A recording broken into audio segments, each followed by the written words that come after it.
Hello mga Lods! Narito ako. Kagagaling ko lang sa pagbili ng kawali at ng kaldero. Alam niyo ba kung bakit bumili ako niyan? Tatapatan ko kasi si Diwata. Masyado na kasi ako nabibingi sa pangalan ni Diwata eh. Masyado nang sumisikat yung Diwata Pares Overload. Kaya ginawa ko ito para tapatan siya. Pero bago ko siya tapatan, kakantahan ko muna siya. Sana mapanood mo to, Diwata. Makinig ka. May isang diwata sa ilalim ng tulay na kahit na mahirap ang kanyang buhay, di sumusuko, di umaatras sa hamon ng buhay. Nagtrabaho, nagnegosyo, humawak ng piko, humawak ng pala, lagalo ng simento. Sang araw siya ay nakilala doon sa may Pasay. Maraming mga tao sa kanya ay nakapila, gustong matikman ang kanyang tinda. Pares Overload, Pares Overload. Kung gusto mo ng Pares Overload mo yan. Kung gusto mo ng rice, only na yan. Kung gusto mo ng soft drinks, kasama na yan. Pares Overload. Mga vlogger at influencer at ibang tao, kasama na ako ay sumakay sa kanya.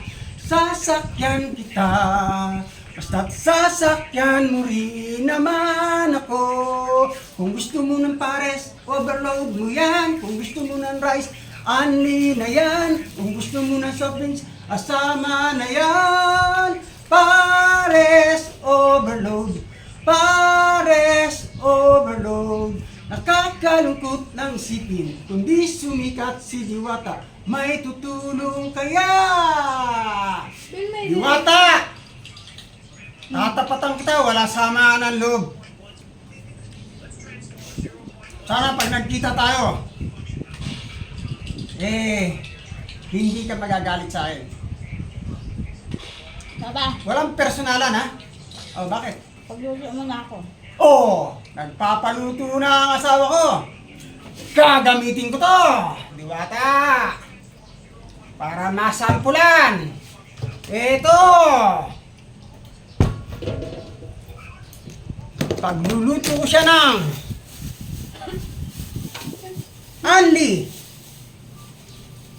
Anli tuyo.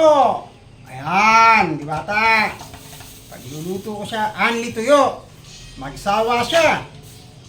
At siyempre, meron din sabaw. Ito, kita mo yan? Pares Overload. Kung gusto mo ng Pares Overload mo yan. Kung gusto mo ng rice, only na yan. Kung gusto mo ng soft drinks, kasama na yan. Pares Overload. See you.